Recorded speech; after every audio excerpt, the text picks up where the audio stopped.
Welcome to I'll Have You Know, a podcast from Rice Business. This episode is part of our Pivot series, where guests share stories of transformation in their lives and careers. I tell my family if it wasn't for Rice, I wouldn't be here today. Rice actually saved my life, accepting me into the program and the support that I got, that it looks like it was meant to happen the way it did, but it was all a coincidence. Before becoming an entrepreneur, Pierre Aristide, Rice Business Executive MBA class of 2022, was a U.S. Air Force Reserve officer and a rotary and fixed-wing pilot for almost 30 years. Today, he talks about his experiences in the military, project management and finance, and why he's so passionate about mental health and psychiatric care, and how his cohort was by his side as he battled one of his biggest challenges yet. Joining us today on I'll Have You Know is Pierre Aristide, Rice Business Executive MBA class of 2022. Thank you so much for joining us, Pierre. Thank you for having me. Well, when it comes to alums, I guess we could say you are about as new as they come, just graduating. What does it feel like? How does it feel to be finished? Well, it's been 24 days, slowly sinking in. In fact, I had the opportunity to talk to some of my former classmates, and it seems like we are all experiencing the same thing. It's like the additional time that we have on our hands, we're still trying to figure out what to do with the extra time. So everybody's going through this withdrawal for right now. But, the good thing is we finished together, and it feels good. Just on to the next journey. Well, congratulations. And I have a feeling you'll quickly find how to fill that time. Well, I'm trying to. I'm trying not to do too much and get overwhelmed. You started the program right in the middle of the pandemic. What was that experience like? And how did that really kind of shape your class? And I don't know how much you guys were in person versus virtual overall, but I'm sure that had an impact. Yes, I mean, it was new to a lot of us. We started, the executive forum was the first class, and it was all done online. Then we went to a hybrid session where some of it was online and the other part was in the classroom. It was a very flexible platform that they offered us, which was good. But it was a blessing in disguise at the same time, because throughout the program, especially around the second semester, I was diagnosed with cancer, and being able to do it on Zoom, having that hybrid flexibility really helped out. Had that not been put in place, I probably would not have been able to graduate with my class in May. Getting that diagnosis in the middle of such an intense program, how were you able to navigate and get through that? And what was the support like from the class? It's almost like, I have to say, it was a blessing in disguise. Not the fact that I was diagnosed with cancer, but it was a blessing that at the time when it happened, because I have to say I was the right place at the right time, to where I was able to receive the support, the needed support to survive. Because the way my diagnosis was discovered, it was by accident. And it just so happened, when I was informed of it, it was so far into, it was, my body, I was told, had 96% of cancer.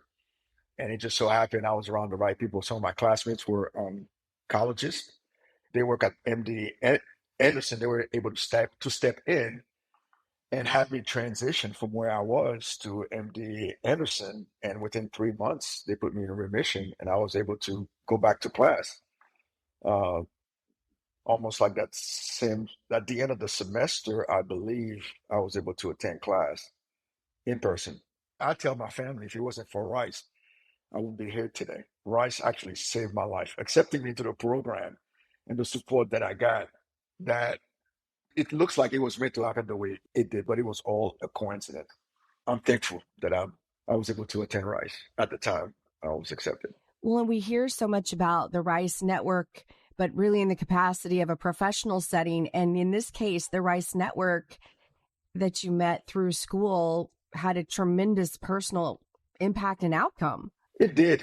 It did. It's interesting because when I look back and look at the whole experience, applying to business school, getting accepted at Rice, and meeting some of the folks that I had the blessing of meeting, and the experience, all of that just kind of shaped the current person that I am today.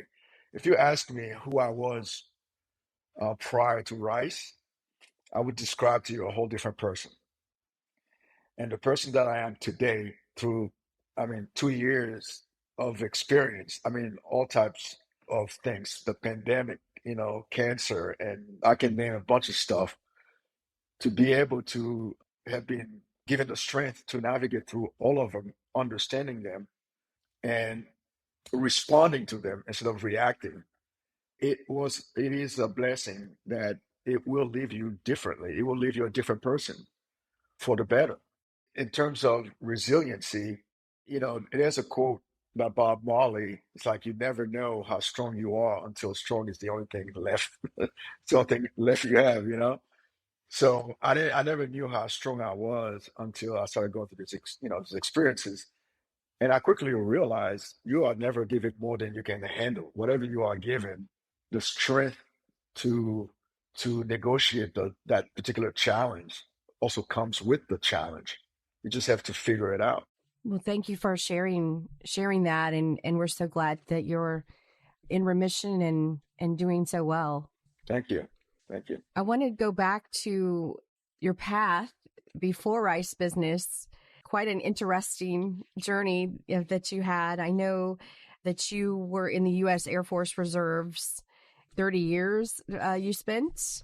27 years. 27 years? But yeah, close to it, yes. So can you talk a little bit about your time, your experience, and what led you to that path initially? Well, it started when I was a kid, actually. I grew up in Haiti. And I remember when I was a kid, we lived about 40 minutes outside of the capital. And every day we would watch planes fly over, leaving the airport, going to the United States, either Miami or New York. And I was always fascinated about, I'd never seen an airplane close, real close. So I never really gauged the real size, the true size of an airplane, right? So it would fly over, in my mind, I'm thinking it's probably the same size of a car, but not understanding relative motion and distance and all of that. So I always say, one of these days I'm going to learn how to drive one of those. And I remember one of my friends, my childhood friend, would say, you can't drive. It's a stick shift. I'm like, no, it's probably automatic. I'm sure they make them automatic, just like regular cars. We had no idea about the systemology. We're just making up stuff, right? So fast forward. At 13, my parents were here before us, so they sent for us, and I came here when I was 13. And one of the things that I always was fascinated with, not just flying, but joining the military. I wanted to be a soldier. I watch a lot of movies where I wanted to be a soldier, right? So 18 come, finish high school, I joined, enlisted, thinking like I'm going to go straight to flight school. And they're like, oh, no, you have to go to college, become an officer. But my recruiter didn't tell me that, right? So I go in, 4 years enlisted, and I'm like, no, that's not what I want to do. I want to be a pilot. So I went to Desert Storm as enlisted, came back and enrolled in college and became an officer, and I selected aviation. And they actually, selected me to go to flight school. I was just like, wow. So I took the test, passed them, went to flight school, and I started out flying helicopters. And then I was transitioned into jet, where I flew a variety of jets in the Air Force toward the end of my career. But the interesting thing is, my childhood friend since passed away. And I remember running into him because I had an assignment in my home country to work with the UN. And while I was at the U.S. Embassy, I ran into him. And I told him, I said, hey, man, guess what, man? I fulfilled the dream for both of us. I'm a pilot. He was like, no, you're not. I said, I am. And I said, guess what? They don't make them automatic or standard shift. It's a whole different system. He started laughing. Yeah, so basically, it was a lifelong dream to become a pilot. And finally, when I got to do it, it was surreal because it didn't feel like work. I mean, 27 years didn't feel like work at all. It was always, every day was fun, except, when we had to deploy and go to combat and, leave our families behind. But other than that, I enjoyed doing it. And if I had the opportunity to do it all over again, I would sign up and pack my bag and go to flight school all over again. Well, and that's how you know you found your true passion if it never seemed like work. That's true. You're absolutely right. So let's talk a little bit about after the military. You worked at Verizon and then also Merrill Lynch. Can you talk a little bit about that transition and what led you there? When I went back to the military, I ended up going into reserve. I didn't go back on active duty. So I kind of like had the best of both worlds. I was flying in the reserve and I held a professional position in the private sector with Verizon. I spent a number of years there, started out as a business representative, and I was promoted a couple times. And when I left, I was an associate director. And that's when I was recruited by Merrill Lynch to do the same thing that I was doing at Verizon. So I was at Merrill Lynch for about 2 years around that's when they had the housing bubble on the burst in 2008. And when that happened, I had the opportunity to go back in the military. They asked me to come in to fill some active duty slots. And that was at the height of the two wars that were going on, the Iraqi war and Afghanistan. So I was able to support the military in various positions, did some long-term tours in Afghanistan, ended up serving in Germany for a year where I worked in their logistics directorate, and my role was to go to Africa and negotiate contracts on behalf of Africa Command that was based out in Germany. So I got to visit Africa for 6 months, just going around. That was a beautiful experience. Came back and I was stationed at the Pentagon working for the Vice Chief of Staff, developing a program with the Air Force called, at the time when we did it, it was called the Air Force Resiliency Program. And then I did several tours of the military, and I went back into the private sector. At this time, I was recruited by a government agency, U.S. Office of Personnel Management. It's almost like the HR of the government. So I ran one of the divisions, and then I was recruited by the Department of State to do the same thing for them. I was there for about 3 years, and I decided to, I guess, retire from not retire, but resign and pursue entrepreneurship. And that's how I got into Imperium Psychiatric Group. So with Imperium Psychiatric Group, well, I was diagnosed because of the several tools of the military. I was diagnosed with PTSD. And with that came several visits, mental health treatment with psychiatrists, therapists, and all those. And while they try to do a good job to accommodate and treat us, I just felt like the experience could have been differently. It could have been better, to better address. When I said better, not because they didn't have the resources, but I think the resources could have been managed differently to better assist us. I understand there were a lot of people coming back from the war who needed help, and the system wasn't structured well enough to support all of those things. So with my experience developing the resiliency program for the Air Force, because like a health and wellness program, I already had the idea and I had the resources available to create one in the commercial sector.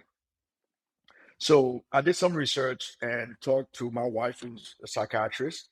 I presented it to her, and I created a plan and showed it to her, and she was like, "Let's do it," and we did it. And in 2018 is when we started, and we've grown by almost 300% since we started.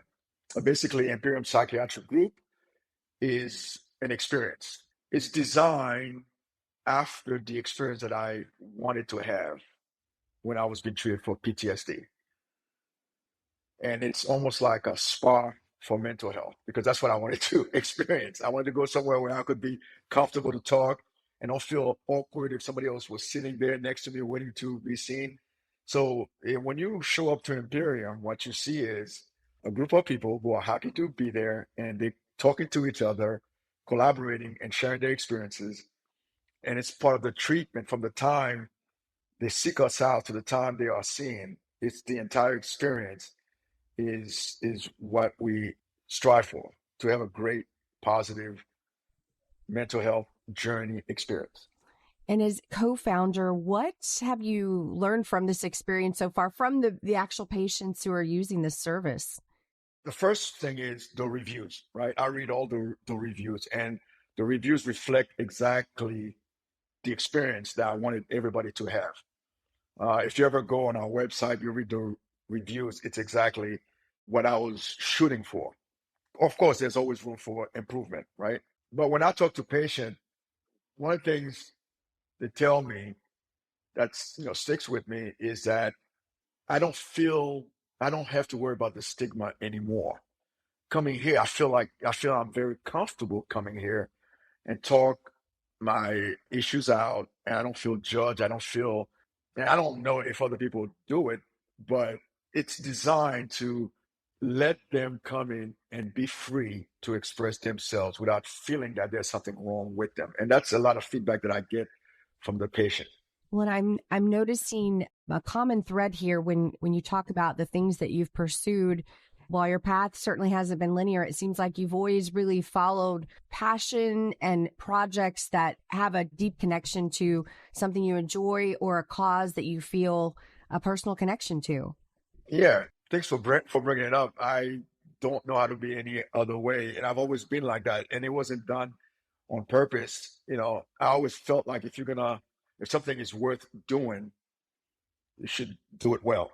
Everything I've ever done in my life had personal value to me. It wasn't, and anybody knows who will tell you I have that maverick personality. I don't follow the crowd. I take my value proposition very seriously. Anything that I do, if it doesn't have a good value proposition, I tend to rethink it. Because of that reason too, because I so understand what my purpose is most of the time, that it's hard for me to communicate it. I'll almost have to do it and then explain it because, we each walk around with our vision, with our own values, and sometimes it's hard to communicate them. And it's sometimes hard for people to understand, even in your execution. They still don't understand it until you fully are able to explain it.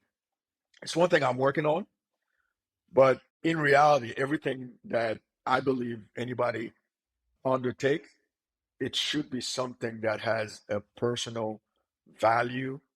It's almost like taking care of a child. Every project is like a child to me. And I take that responsibility very, very serious. So in your work in mental health, do you feel that there is more? I know you talked about the way sometimes people feel when they reach out to get help or admitting they need help. Do you feel like the tide is turning a little bit? I know there's been a lot more attention, it seems like, on mental health. But what else do you see needing to happen to get us to where we need to be? I have to say that I've seen a lot of improvement in access to mental health. Although there's still room for improvement, people are taking it seriously now. They're actually seeking mental health care. I see the stigma is being reduced. Our purpose is to reduce the stigma in as much as possible. Where I think it's going with mental health, particularly the business aspect of it, I see it moving away from fee for service to value-based care, meaning you don't go see a clinician, for not just depression. There could be a lot of other issues surrounding the depression. However, if your insurance doesn't approve it, the provider can only treat the depression.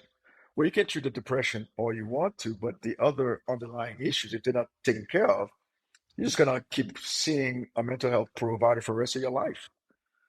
So what I say, what I think needs to be done is to go, from fee for service to a value-based approach where, okay, you come to us with an issue, right? Depression, and we have to figure out where the depression, what's causing it.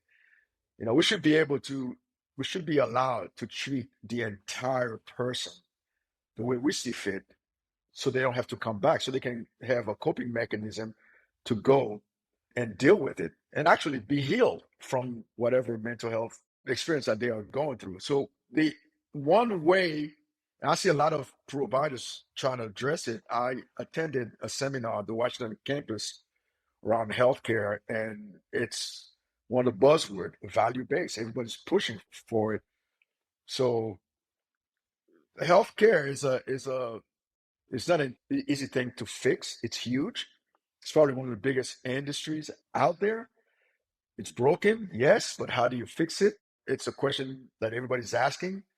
There's no panacea approach to fixing it.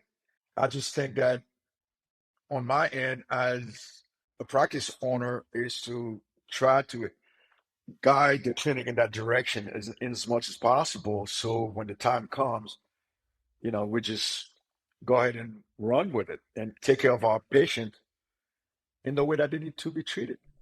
You've had a pretty broad career path before you came to Rice Business.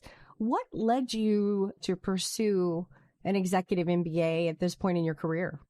Well, looking back at everything that happened, I would say Rice chose me. Not because I'm good or anything. They rescued me in so many ways. One, by allowing me to be part of the community, because I've been out of school for a while. And when I started the business, I have a lot of military leadership experience. I can look at processes based on my training. I can put an operation together real quick and make it successful.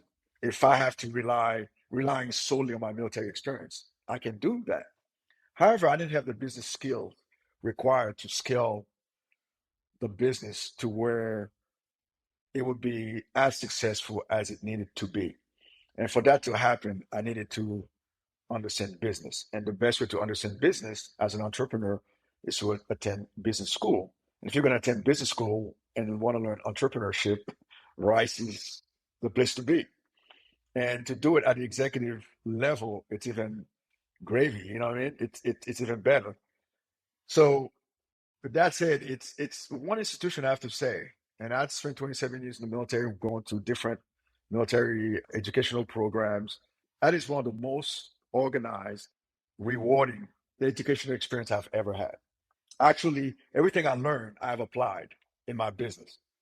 What it did for me too, it validated everything that I did, and also validated things that weren't too great as well. I needed to improve on. So that experience has been different from anything that I've done. I didn't go there to be a specialist in anything. I didn't go there to be an accountant or data scientist or any other stuff, right? Because that's not my purpose. My purpose was to be able to do the same thing that I was doing in the military, in the business world. And Rice has taught me that. It made me a little bit more dedicated to what I'm doing now, because now I feel like I know what I'm doing. And there's no room for failure because I have all the tools. And even if I don't know it, I can always reach out. I know people I can reach out to Rice to help me with everything. So it's a great experience. It was a great experience. Do you have any advice you would offer maybe a current entrepreneur who's considering the Rice Business Program? My advice to anybody going to business school, go in there with a purpose. Don't go in there and try to follow what everybody else is doing. Don't go in there to fit in. Don't go in there to be known because you went to Rice as a Rice alumni. Do it because you have a purpose. And that purpose will be your guiding light. That purpose, you will not deviate from that purpose. Everything that you learn is going to be towards helping you achieve that purpose. So my advice to anybody go in there with your purpose and don't deviate, and understand that your opinion is only an opinion, that other people who are going to challenge your opinion and you be able to defend it. And if you can defend it, that tells you need to come with a better argument. It's not a place to compete. It's a place to collaborate, create allies, and through your alliances, you develop friendships. And if you leave business school and you don't leave with any friends, you don't make any alliances, that's fine. That's fine too. Don't beat yourself up. It doesn't mean anything. It's just sometimes when you focus on your purpose, it'll take you in the direction that you need to be taken to achieve it. And sometimes it means going alone. So my advice is, have a reason why you're going to business school, not just because it looks good on your resume. Have a purpose, and the experience will support your purpose. That intent, yes. Yeah. Well, is there anything else you would like to add that I haven't asked you about? We're about to launch a new business. I have a good friend of mine. We went to college together, undergrad. We served in the military, and he owns Dorado International. He's in the flooring business. He just reached out to me and asked me if I wanted to be his distributor in the Texas, West Coast, and the Midwest region. So as of yesterday, we signed a contract, and I'm about to launch a distribution hub in Texas for Dorado, USA. It's going to be called Dorado, Texas. Wow. So is this your official move into serial entrepreneurship? I guess if you have 3 businesses, yeah, the third one you consider a serial entrepreneurship. Actually, this is my 4th one. Okay, well, maybe you were there before this then. I don't know. At what point are you considered a serial entrepreneur? How many? That's a good question. Maybe we should ask some of the faculty at Rice Business. Well, actually, I am enrolling in a PhD program in organizational leadership and entrepreneurship. Oh, wow. So maybe that could be a question that I developed as my thesis. Yes. At what point are you considered a serial entrepreneurship? How many businesses and what are the conditions around it? Right. That's a good question to develop. Yeah. Well, we want to thank you so much for joining us. You have accomplished so much and a real inspiration to those around you. And it looks like you've got a full plate ahead with all of your projects that you've got going. Well, yeah, I like to think before we go, thank you very much. But I like to thank my team at Rice. We call ourselves the Elephant Eaters. Elephant right? Eaters. Okay. Elephant Eaters. So we like, to eat an elephant one bite at a time. I was part of a team that actually lived up to that motto. I want to send a shout out to Anoop Doc. Anoop Shah is an orthopedic surgeon who was part of our team. We have Michael Ellis. We call him Merlin, a very wise man, very, very quiet. But when he spoke value. He was a proxy leader of our team. And we had Einstein, Mark Rooney, engineer, very dry rumor. But he was a funny guy, even his dry rumor. He will tell a joke and you're like, is he serious or is he joking? So he kept us laughing a little bit. Also had Mike Simon, a very accomplished consultant. I mean, if you get a chance to meet him, you're talking to a consultant. I mean, he look at things from different angles and always come up with answers. We have Tiffany Humble. As a matter of fact, shout out to Tiffany. Congratulations. She just got selected to become an executive vice president and managing director in a very prominent consulting firm. I can't remember the name right now. So Tiffany, if you're listening, congratulations. And I think that's it on my team. I hope I didn't forget anybody. And then me. That's it. And my class 2022, congratulations, everyone. Carrie Lewis for leading us and Reagan Crowell for taking care of all our social events along with Megan and everybody else. Class of 2022, Ember, one and only. It will never be replaced by anybody else. Congratulations on making this happen. Thank you. Well, thank you for joining us today on I'll Have You Know, Pierre Aristide, Rice Business EMBA Class of 2022. Congratulations again. Thanks for having me and look forward to another invitation. Thank you. This has been I'll Have You Know. Thanks for listening. You can find links and more information about our guests, hosts, and announcements on our website business.rice.edu. Please subscribe to this podcast wherever you find your favorite podcasts and leave us a comment while you're at it and let us know what you think. I'll Have You Know is a production of Rice Business and is sponsored by the Rice Business Alumni Board.